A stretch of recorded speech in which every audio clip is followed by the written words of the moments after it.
দুর্গাপূজা উপলক্ষে আমাদের বাংলাদেশ জাতীয় হিন্দু মহাজোট কর্তৃক আয়োজিত গোলটেপি আলোচনায় সবাইকে স্বাগত। আপনারা ইতিমধ্যে আলোচক বৃন্দদের বিভিন্ন কথা শুনেছেন, অনেকে চলে গিয়েছেন।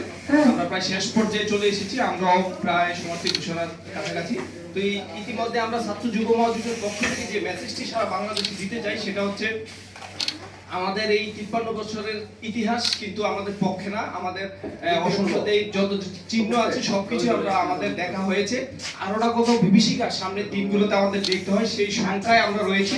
তো সেই প্রেক্ষাপটে আমাদেরকে এখন যে করণীয়, আমাদের যে ছাত্র মহাজোট রয়েছেন, যুব মহাজোট রয়েছেন, মহাজোটের নেতৃবৃন্দ রয়েছেন এবং আমাদের মহিলা মহাজোট রয়েছেন, প্রত্যেকের প্রতি আমাদের আহ্বান এবং পুরো দেশবাসীর প্রতি আমাদের আহ্বান যে অন্ততপক্ষে এই 25 সালের পূজাটি যেন আমরা সুস্থ, সুন্দর এবং একটি কোনো প্রকার সহিংসতা ছাড়া যেন আমরা পালন করতে পারি। এটা হচ্ছে আমাদের দেশবাসীর কাছে প্রত্যাশা।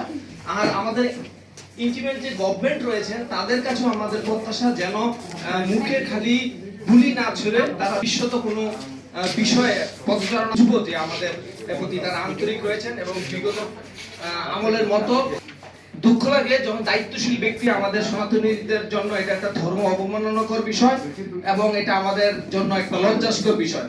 আমি বিশেষ করে স্বরাষ্ট্র যে আমাদের উপদেষ্টা রয়েছেন তাকে দৃষ্টি আকর্ষণ করে বলছি, কারণ হচ্ছে তিনি যে বক্তব্যটি দিয়েছেন যে নেশা জাতীয় দ্রব্য মাদকের বিষয়টি, এটির আমরা তীব্র নিন্দা ও প্রতিবাদ জানাচ্ছি। আমরা অত্যন্ত দুঃখ প্রকাশ করছি যে এই ধরনের বক্তব্য যেন দায়িত্বশীল জায়গা থেকে আর দেওয়া না হয় এবং যারা এই ধরনের বক্তব্য দিবে, যারা উপস্থিত থাকবে আমাদের প্রতিনিধি হিসেবে, তারা যেন অন্ততপক্ষে বিষয়টির সাথে সাথে ধরিয়ে দেন। তাহলে হয়তো সামনের দিনগুলোতে আমাদের সনাতনী সম্প্রদায় তথা মাইনরিটি সম্প্রদায়কে হাস্যকর বিষয়ে যেন আমরা পরিণত না হই।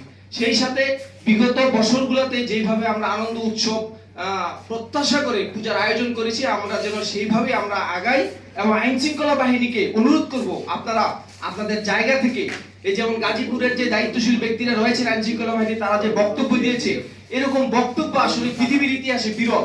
যে একটা দুর্ঘটনা ঘটেছে, আমাদের আসন্ন শারদীয় পূজার মূর্তি ভেঙে দিয়েছে, আমাদের কলেজে আঘাত করেছে, সেই জায়গা থেকে বলে যে প্রাকৃতিক দুর্যোগ, বাতাসে এগুলো নষ্ট হয়েছে। আসলে আমি জানি না, বুঝি না আমরা যে এটা কোন দায়িত্বের জায়গা থেকে, কোন জ্ঞানের জায়গা থেকে এই কথাগুলো বলি।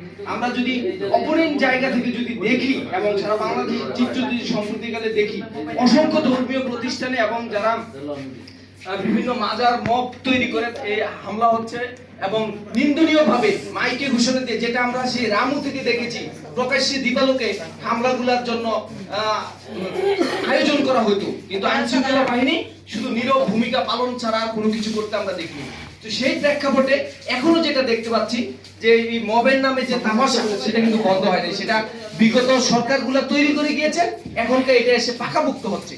এটার জন্য আমরা আসলে আগামী সনাতনী সম্প্রদায়, মাইনরিটি সম্প্রদায় অত্যন্ত শঙ্কিত যে এইভাবে আসলে চলতে পারে না।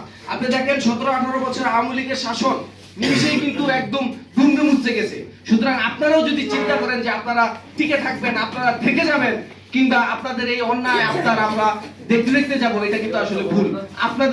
আপনাদেরকেও কিন্তু আপনাদের জায়গা থাকতে হবে। সেই দিন চিন্তা করে অন্তত বোধহয় মাইনরিটি সম্প্রদায়ের কথা চিন্তা করে একটা অসাম্প্রদায়িক রাষ্ট্র কিভাবে গঠন করা যায় এবং কিভাবে সারা বাংলাদেশের পরিস্থিতি এবং আমাদের আসন্ন শারদীয় দুর্গাপূজা সুন্দরভাবে পালন করা যায়, সেইভাবে যত কার্যকরী ব্যবস্থা হয় আপনারা নেবেন বলে প্রত্যাশা করছি।